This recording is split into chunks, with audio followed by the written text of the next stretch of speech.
Welcome and hello. I'm Nancy Cope, here to introduce you to a new program on HHTV called Writers Read. Linda and Paul Niebank have designed another chance for us to hear our friends read what they've been writing. And you already know what you might hear. A memoir, maybe a short story, or maybe a work in progress. In the past, these have been live performances or events. This time, of course, they're videotaped. Count on Horizon House to adapt and move forward.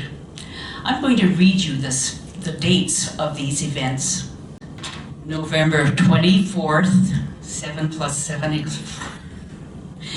December 1st, December 8th, and December 15th. Now let's hear our readers tonight. Welcome back. We get to gather again and hear some writers read. It will be a special hour. And we want to thank Linda and Paul Niebank for getting us together and having this event. Linda and Paul, thank you very, very much. You're welcome. Thank you. And Risa, thank you, dear heart, for all your skill and cheer. There we go. Okay, and the way we go here is we start with Paul's poem. And you know the routine. I say a line. The enthusiastic audience says a line. Okay, here we go. Write, write, write. Right, right, right. Until you get it right. Until you get it right. Read aloud. Read aloud. You'll draw a crowd. You'll draw a crowd. And give us great delight. And give us great delight. Okay, and look at who we get to start with today. What was the part of that last thing? Do you want to hear it again? And be what? That's all. Oh, okay, and give us great delight. Write, write, write, until you get it right. Right. Okay. Read aloud, you'll draw a crowd. Okay. And give us great delight. Well, And you're I'll do the best I can. Bill, I got ready for you today by thinking of how many hats you have worn in your life.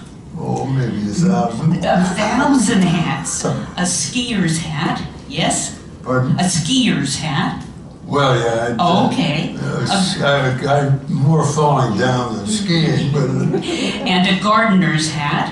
definitely a gardener's hat. And I understand a birder's hat. Yes, a birder's hat. And a geologist's hat. And a geologist's See, hat. I could go on, Bill. I have to ask you though, have you worn a Seahawks or a Mariners hat? Both. Oh, excellent. We're glad you're here, Bill. Okay. Somebody needs to tell me, am I ready to start? Yes. Go, Bill. Well, this is my part of my memoir, and the name that I have on it is Wild Bill Stark, because I've been known by that for several reasons over several years. I won't defend it, I'll just tell you, if you see this book, Wild Bill Stark is what we're calling. What I'm really going to talk to you about is first I am a geologist. That's where I first got into what I did as an adult and what I still do.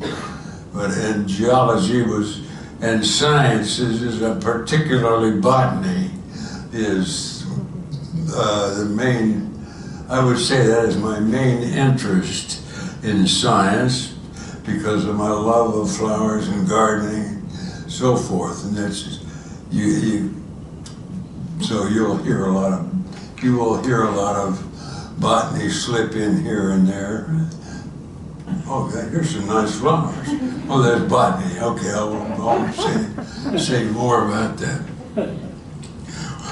Wild Bill Stark is the name of my memoir, and it was made up by other people because I've had an interesting and in fact wildlife. I'm not ashamed of the wildlife, but there's been a lot of activity, and sometimes we've had differences of opinion on those things, but the wildness is just because I've loved it, wild as it is.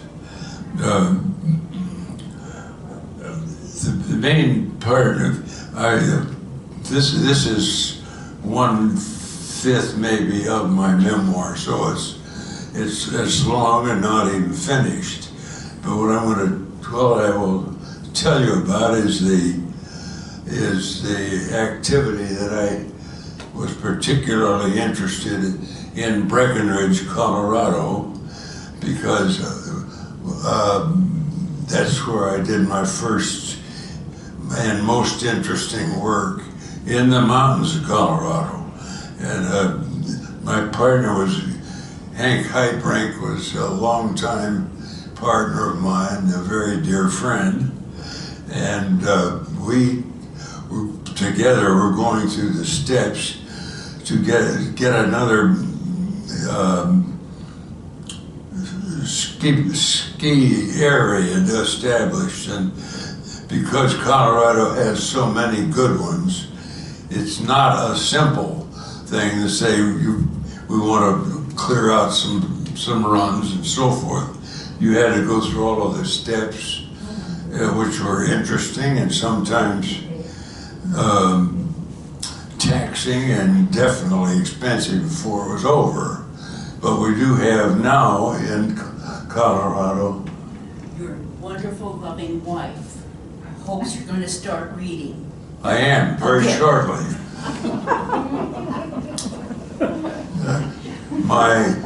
I was told that my loving wife said that I would start reading. I have learned quite early in our marriage to obey demands. So I will open this book and I will starting a list of important experiences in chronological order, both large and small, good and not so good, have affected my life from 5 years old to my present age, 94. That may be difficult, however, it seems worthwhile that I will test the idea. I was born in Washington, D.C., January 14, 1926. Our family lived in Wesley Heights, which I have been told was and still is a very high-class neighborhood. Wonderful memory I have is of a private zoo at the top of a steep rise, just 3 or 4 blocks west of our house. The zoo, I presume, was permitted by covenant when the subdivision was first created.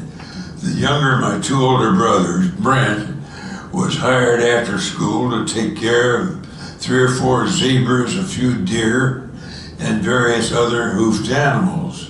I, being a little squirt, I thought it was heaven.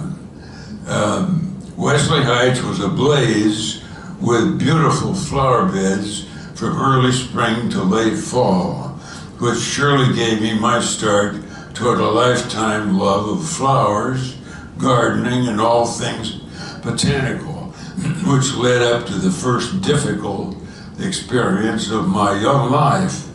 My mother was a dedicated gardener, especially maintaining a constantly changing progression of early perennials mixed with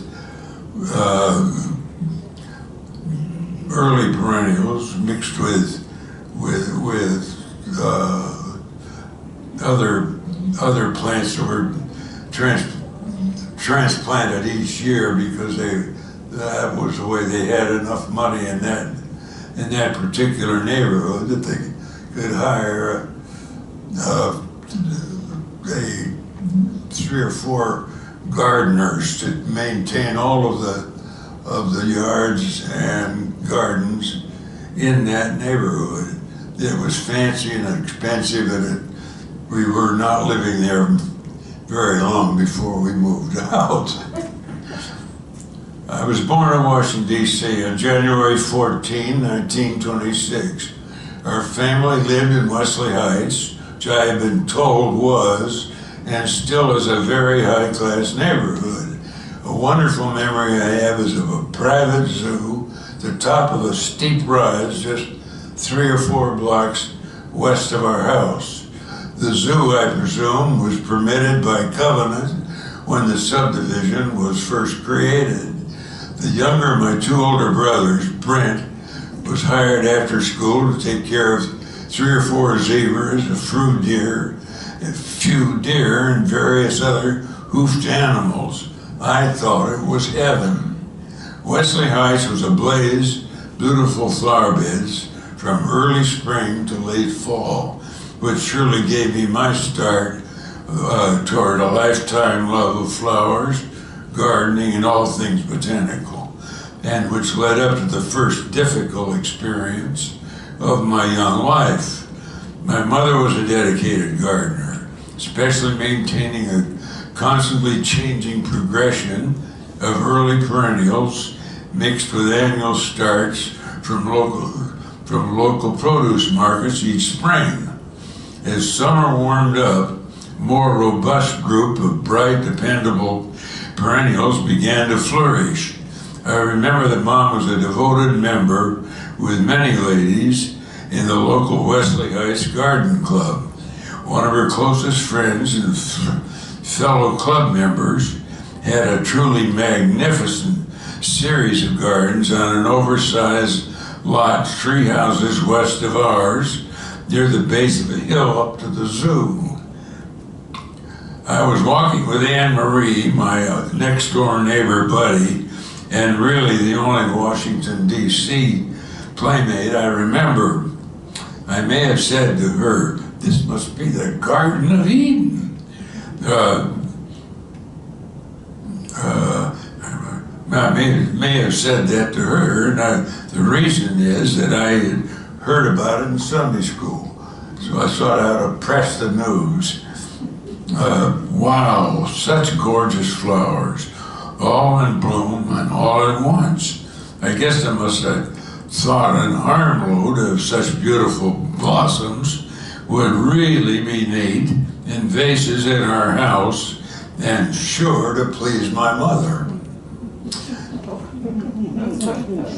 I can't remember Anne Marie taking part in the harvest, but I said to her, was I ever wrong about thrilling my mother?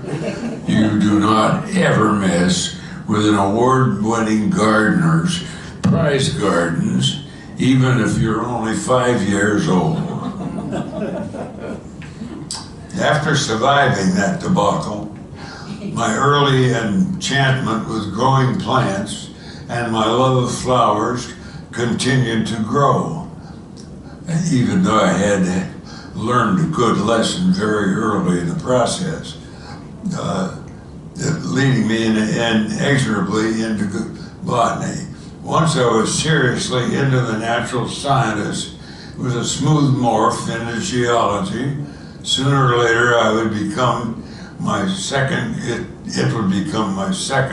grown-up passion and my lifetime career.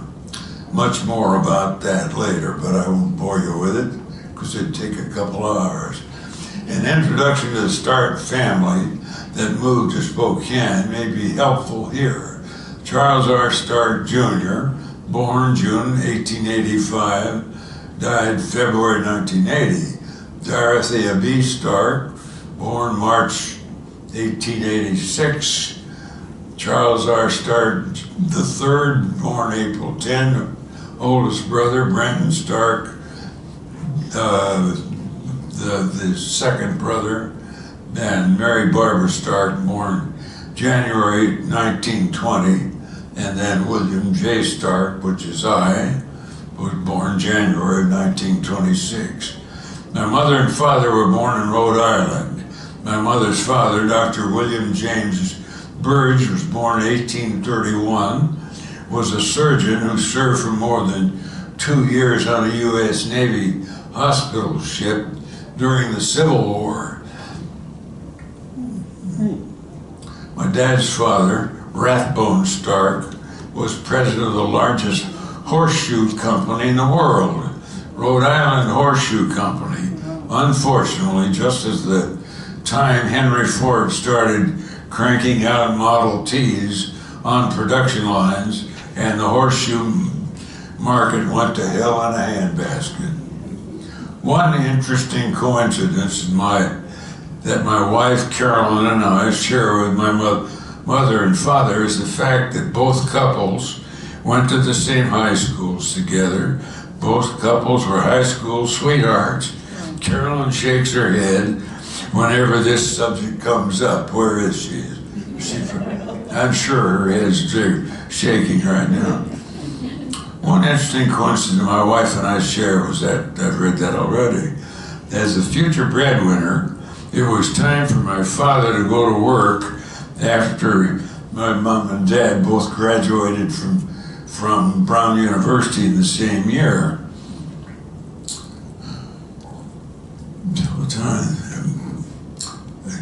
He started out on the newspaper world with the Providence Journal and remained with that paper for about 10 years till the time the U.S. entered the First World War. At this newspaper, he won his first award as a journalist for his stories, or actually a series of stories based on interviews with rescued passengers of the Titanic sinking, some as fast as they set foot on land.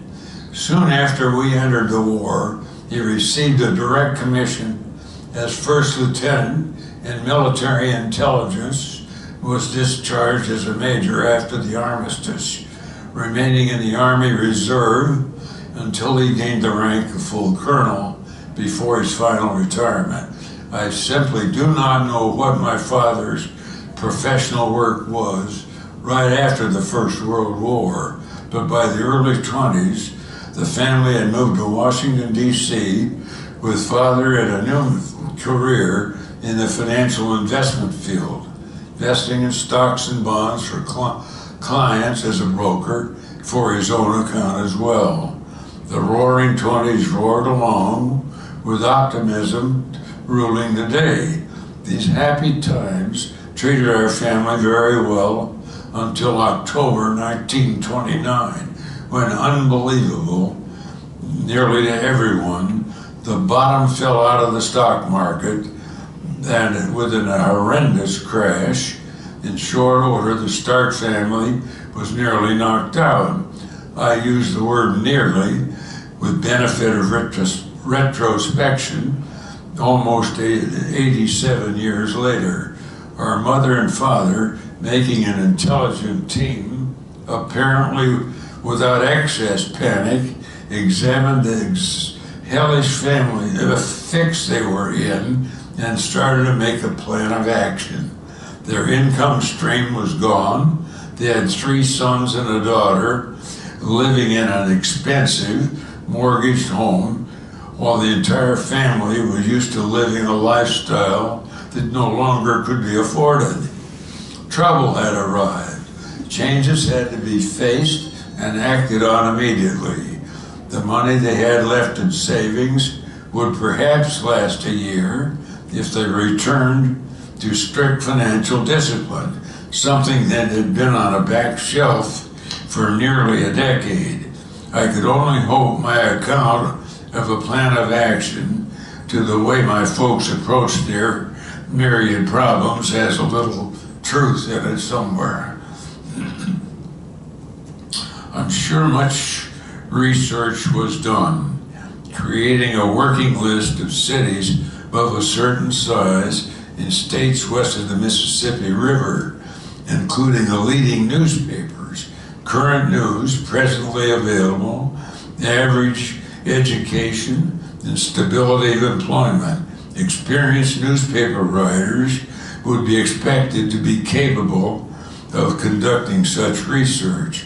In my father's case, seeking a place for growth on the one hand and survival on the other. Don't forget, times were tough. Times were tough. That's a good starting point for this day, isn't it? Times are tough now, and I'm just getting word from Linda that we need to kind of stop right now. Are you ready to stop? Or can we come back next week and hear the next chapter? You could come back. By that, it'll be 3 times that. We have to hear more, Bill. How All are right. we going to do that? Fabulous, just fabulous. There we are. Your writing is wonderful. I just really feel like I know you better, for Okay. sure. Thank you, Bill. We'll do it again sometime. Let's get this. I'm shy, and it's hard for me to get started. Oh, that was great from Bill Stark. And I apologize to the readers, the writer readers today, for not introducing them before we started. We have Bill Stark and Artis Palmer and Grace Popoff. So here they are, and we're enjoying this time together. Artis, I just want to tell you about your book, There's No Place Like Nome, which has been one of the books in the book exchange on Tuesday and Thursday morning. Which Really? is, yes, and it comes in and it goes out. And it comes in and it goes out. Your book is so loved. Think of the money I'm making. Welcome, Artis. Let's hear you read. Okay, as I was saying, when you're talking about the depths of the Depression in about 1935, when I was 5 years old, and my mother and dad and I were living in Nome, Alaska, for God's sake.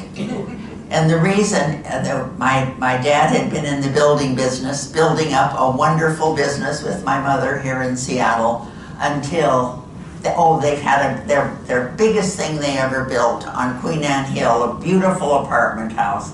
The last minute, somebody made them an offer to sell it, and my mother said, take it.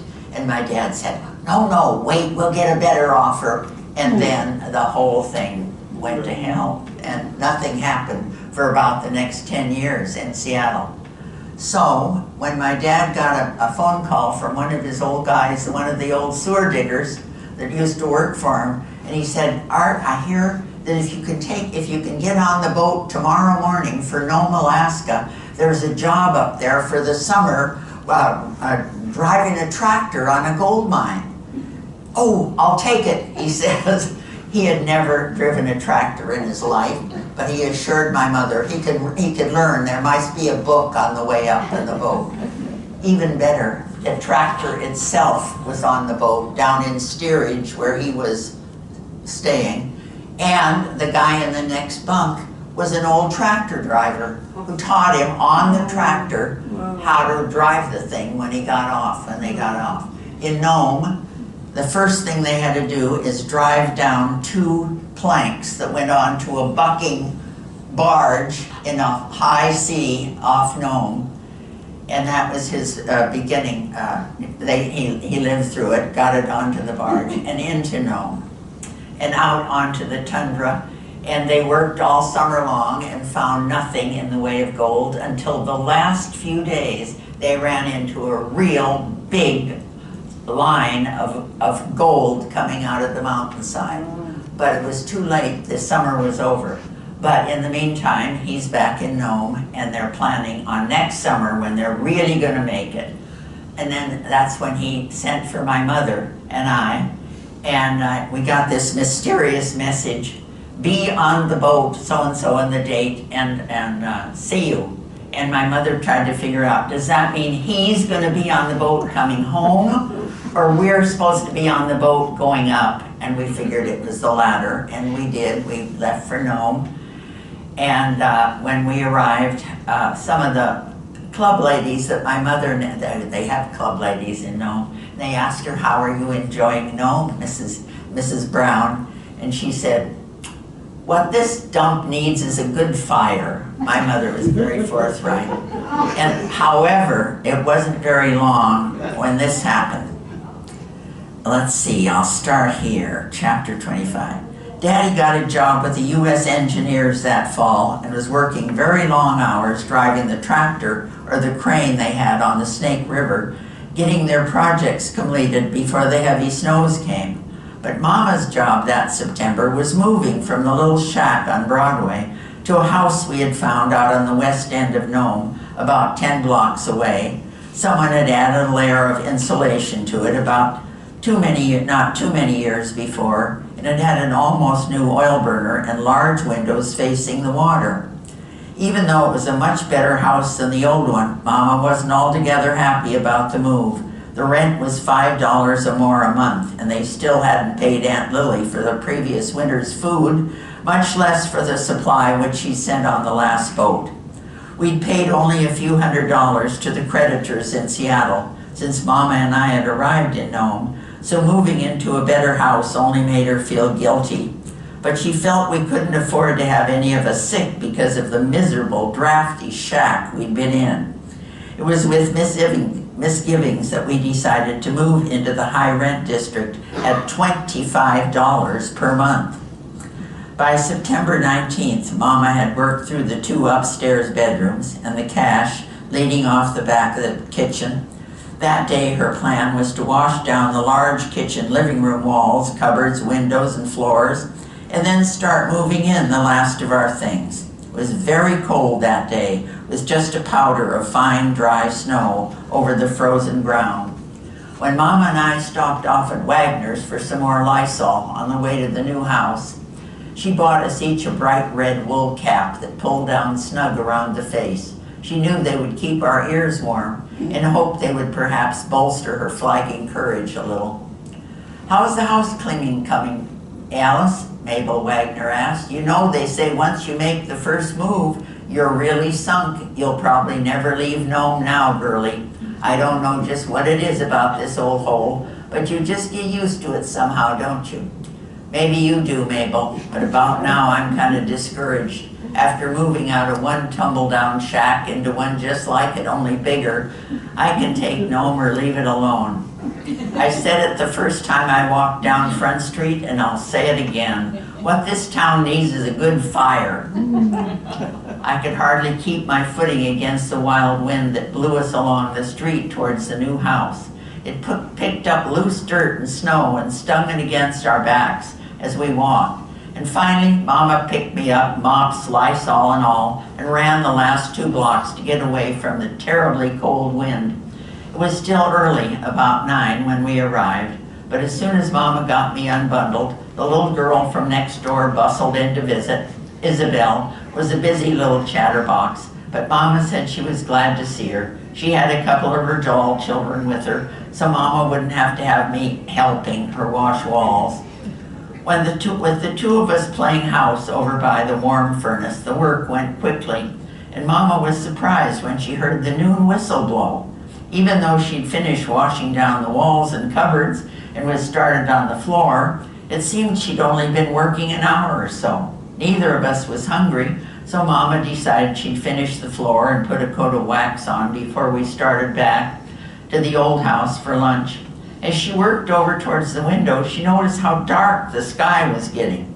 "You better start getting into your outdoor clothes and head for home, Isabel. Looks like we're going to have a real storm, and your mommy will probably want you home," said Mama.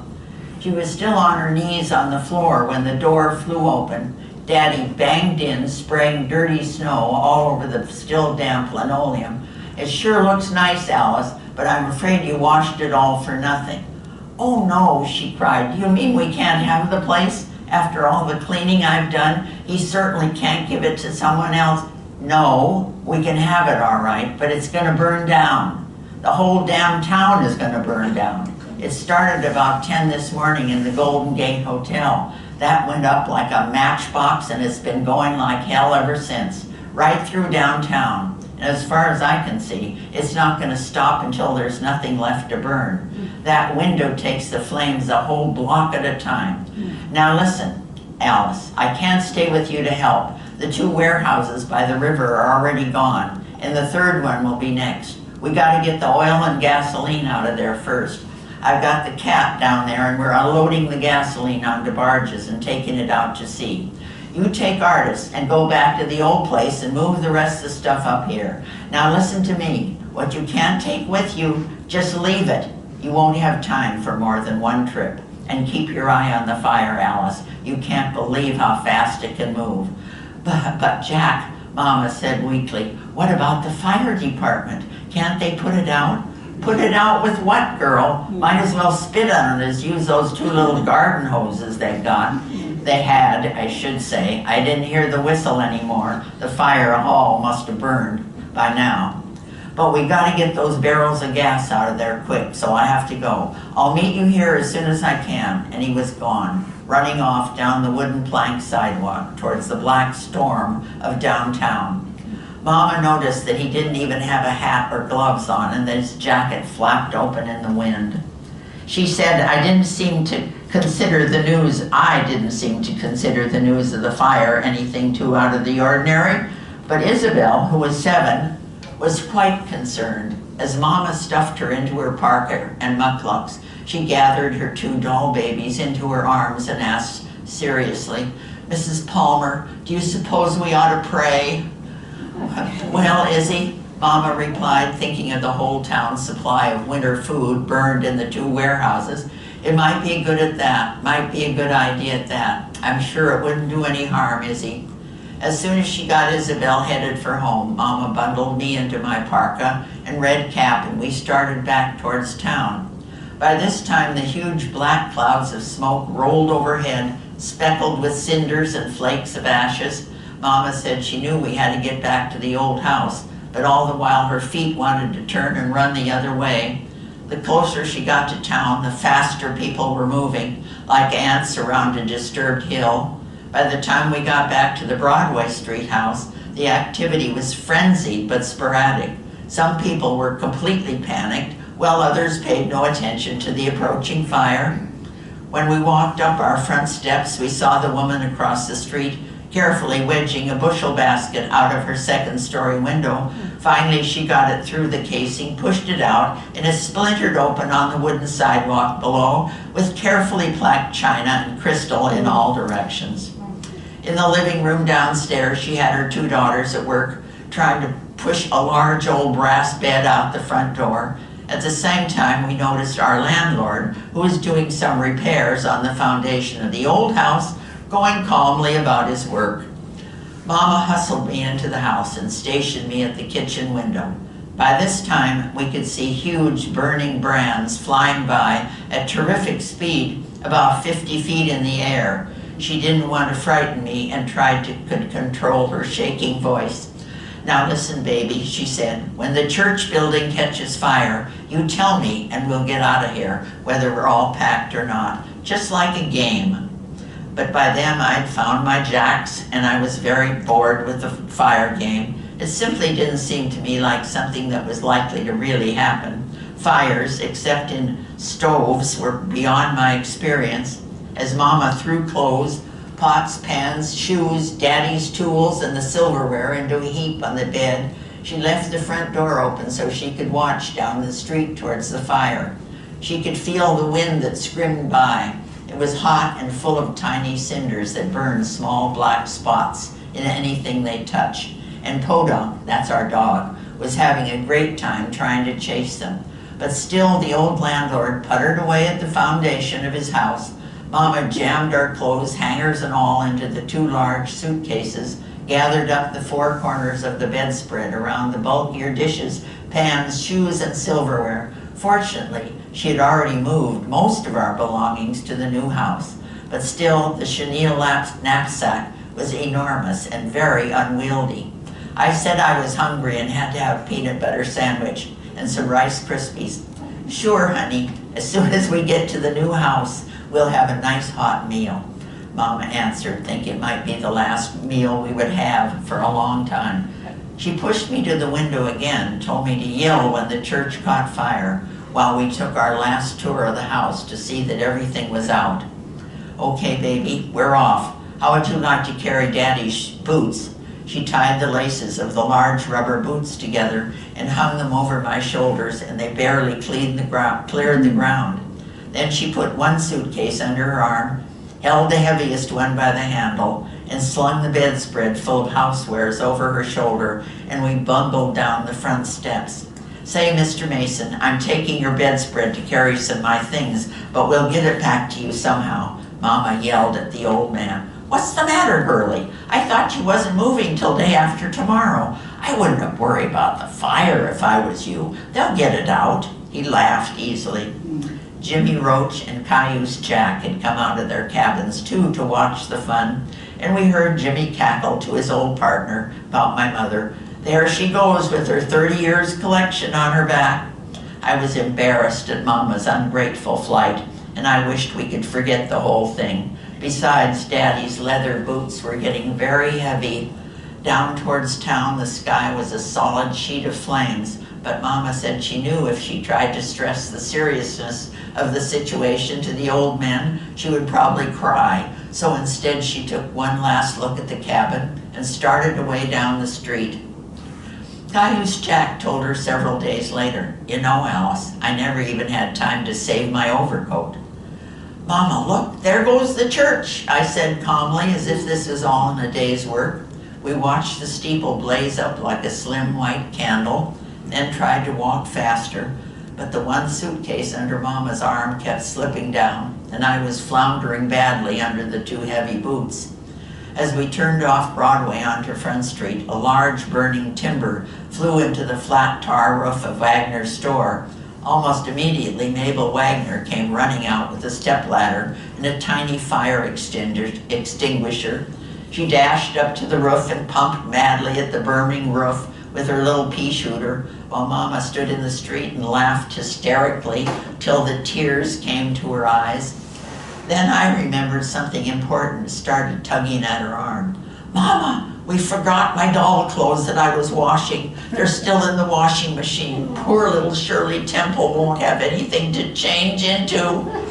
Then Mama remembered that besides all of poor Shirley's clothes, the washer was still full of all of our extra sheets, towels, and all the underwear we had, except what we had on. She stopped laughing. By this time, just about everyone in town was in action, and the noise was deafening. The shrieking wind carried burning and crackling boards for 2 blocks at a fling, and threw them against buildings to start new fires. Every dog in town was howling a mournful symphony as they tried to get loose from their chains, while our podunk had disappeared completely. Everyone shouted to be heard over the din, but no one took time to listen. They were dynamiting the buildings ahead of the fire to make a fire break, and the news and concussion shook the whole town. People ran back and forth across the street, loaded with boxes of food, tricycles, suitcases, bedspreads, usually only to set the things down in the street. I might need to get to the end. Wait a minute. Let's see. What a good story. Oh boy. Let's see. Is there just one last sentence? Wait, yes. Yeah. Right. Here they are out on the tundra, waiting to be able to go back home. But what a mess we got there. It's getting colder already. You know how it gets when the wind turns off. It'll probably be freezing tonight, and there's only a few blocks of houses left. And some of the Eskimos got. Well, anyway, there they are out on the tundra. My mother and me and her best friend Elsie Engstrom and their little girl. And we don't know what's going to happen. We don't know what's happening in the town. We don't know if Daddy is still alive. And tune in tomorrow and find out. Okay. Thank you so much, Artis. You'll have to read this book if you haven't yet. I'm sorry I went over. Let's get this. I'm shy. It's hard for me to get started. Oh, that was great from Bill Stark, and I apologize to the readers.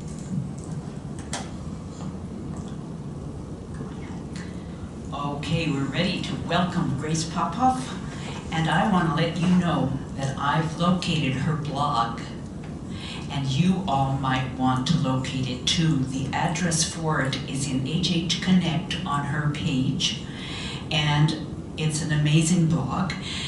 Part of it is called Why I Write, and I'd like to just read the little bit she wrote. I write for several reasons. I have no arts or craft skills, but I like to express myself.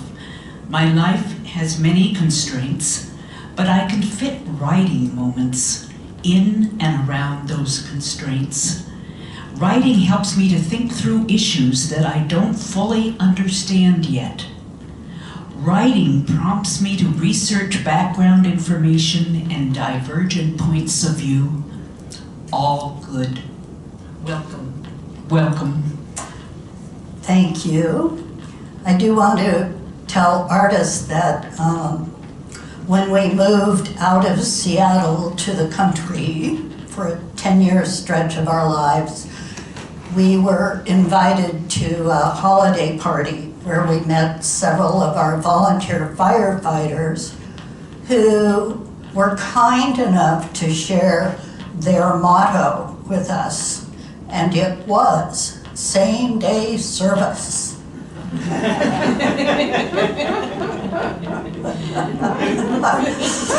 Whereupon we were like, okay, we're right, we're on our own.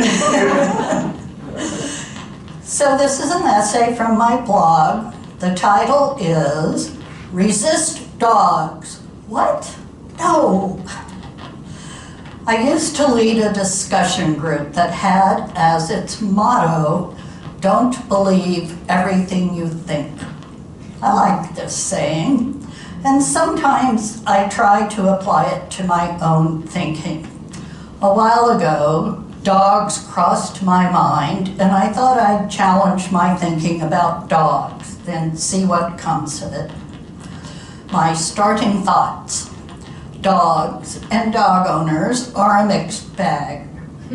Pets are controversial. Misbehaving dogs need to be confined or put down. It's legitimate to restrict dogs' access to certain places. Almost anyone can need a support animal. Resources devoted to pets are out of line with resources devoted to humans in need. First, I'll review my dog background.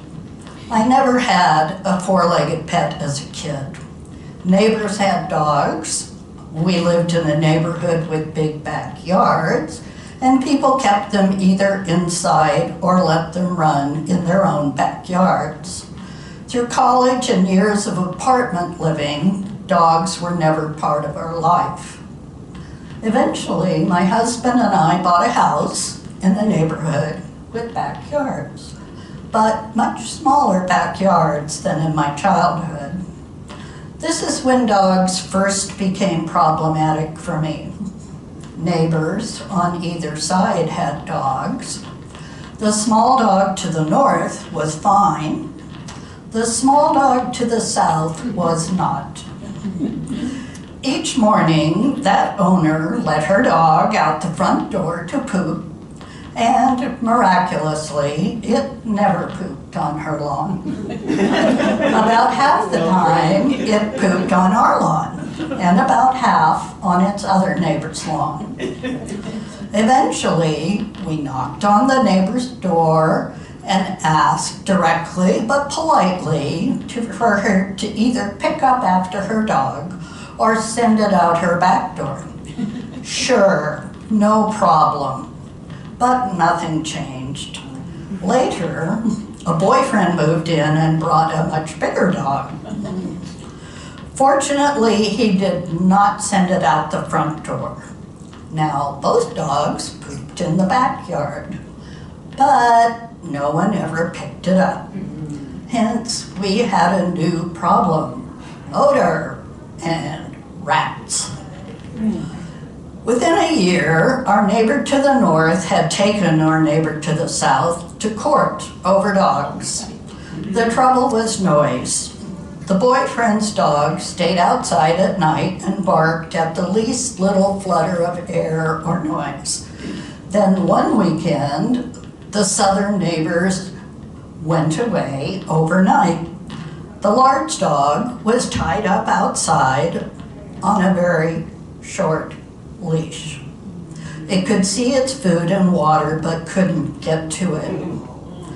It howled and whined and strained and howled some more. Result, charge of animal cruelty and owners taken to court. I was called to testify against the southern neighbor. Not something I want to do again, but dog issues declined. We lived in other city places with no real dog problems for the next 20 years before spending 10 years in the country. Country living was interesting on many fronts, but I'll limit myself to dogs today. Our neighborhood had an agreement that dogs had enough room to roam without leaving home. Lots were mostly not fenced, so owners had to actually train their dogs to teach them their boundaries.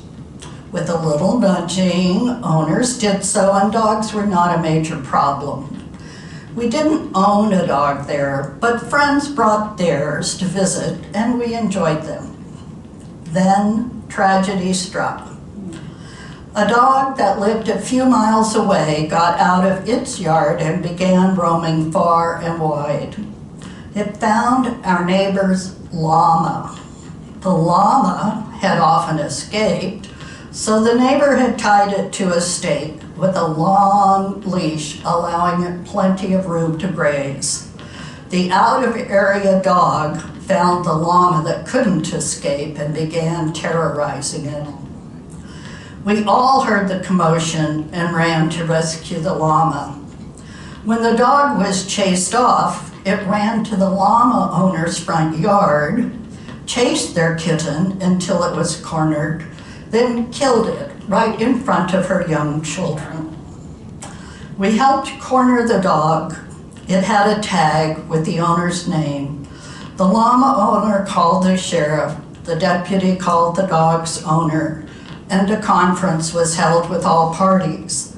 The dog was put down because its owner could not guarantee that he could secure it to prevent any future problems. Again, not an experience I want to repeat. Away from home, I was jumped by a dog on a hiking trail. Its owner apologized, saying, "It's so friendly." On a short trip, on a short cruise, a dog ran me down on a boardwalk, leaving me with a sprained ankle that sidelined me for the rest of the trip. We are now back in the city. We first lived in a small condo building with no dog policy. Owners were simply expected to keep their dogs from disturbing other owners or other pets. Generally, this worked, until it didn't. I could hear, I was up late one night writing, I could hear the dog next door. It was whining, then it would bark a bit, then silence, whine, bark, silence. This went on and on. At some point, I realized that no human was around to take care of the dog. And then it occurred to me that I hadn't actually seen a human in that apartment for a while. So I called the unit's owner. He came as soon as he could, rescued the dog, and learned that the tenant was in the hospital. No one had been tasked with dog sitting. That tenant never returned, the unit was renovated, and the next renter had other problems, but no pets. I've now had 5 years back in the city where I've been witness to the dramatic increase in city dogs. They are everywhere. Landlords are under pressure to make their buildings pet-friendly, but not all dog owners seem to feel any pressure at all to live by human-friendly policies. I see dogs off-leash at every city park. Schoolyards are treated as off-leash parks in every neighborhood. Building managers have to scoop poop each morning to keep public sidewalks walkable for human residents. Service and support dogs must be accommodated, and laws prescribe language that a business owner must use to inquire if dogs who've passed the service animal only sign are in fact service animals. In fact, there are many responsible dog owners. They use leashes where they're required. They train their dogs not to sniff every crotch they encounter. They obey rules, but sigh. Now I'm in a retirement home, and at times the topic of dogs comes up for discussion. I'm told that research shows that people with dogs live longer, that people in nursing homes or assisted living do better with pets, that people with dog allergies can just close their door, stay in their rooms. I find myself feeling defensive because I'm not enthused about dogs. Dogs are good. People who don't want them everywhere are what? Am I a bad person? Ill-informed? Unfair to dog lovers? Irrational? Unreasonable? I don't know. I don't hate dogs, and I don't hate dog owners in general. But really, I have had some bad experiences with dogs. Perhaps I misjudged the debate. Perhaps the dog people don't think what I'm thinking they think. It never hurts to clarify other people's positions rather than making assumptions. Ultimately, whether or not our retirement home welcomes more dogs might depend on aging baby boomers. Will they shun us if we don't welcome more pets in more places? I want to circle back to that discussion group I led years ago. One of my goals with the group was to see if we could nudge anyone to consider changing their mind. Did this happen? No. Rarely did anyone say, gee, I never thought about it that way. You might have a point there. Still, discussions rarely heated up until dogs. I don't remember how we framed the question the night of the dog discussion, but my concerns never came up. Our usually gregarious group quickly sorted itself into two camps. Pets are ethical versus pets are unethical. I had not anticipated this. Much to my surprise, many of the pet owners would only consider a rescue pet as ethical. These people believed that domesticating and breeding any animals to serve as pets was cruel and unusual punishment. They kept only rescue animals as pets, knowing that they would be euthanized otherwise. Others believed that if pets were well cared for, it was ethical to keep them. They ventured into thoughts, am I running over? I think we're, It is time. okay. What did she say? It's time. It's time.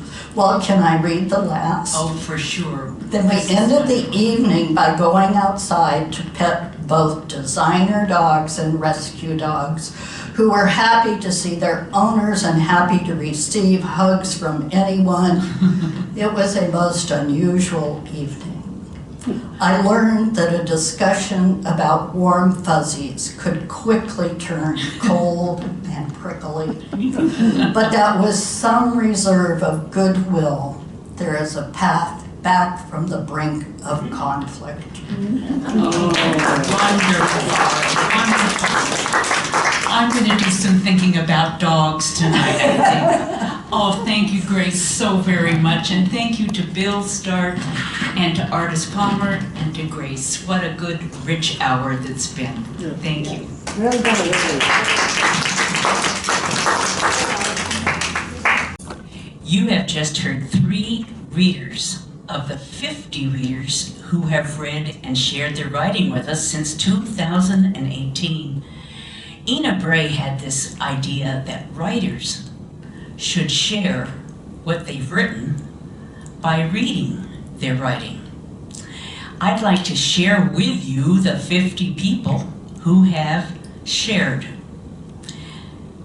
John Longris, Bernice Kastner, Peter Elbow, Grant Hildebrand, Judy Brown, Donald Meyer, Artis Palmer, Jean Durning, Simon Ottenberg, Anne-Marie Godston, Joan Singler, Erwin Saracen, Phyllis Van Orton, Beth Davis, Bob Fitzgerald, Melissa Fall, Estella Leopold, David Gucci, Grace Popoff, Jean Carlson, Audrey Whitecamp, Phyllis Lamphere, Marianne Anderson, Bill Anderson, Carol Ottenberg, Red McVitie, Barbara Ray, Ina Bray, John Clement, Gordon Orions, Jane Hastings, Jesse Abtree,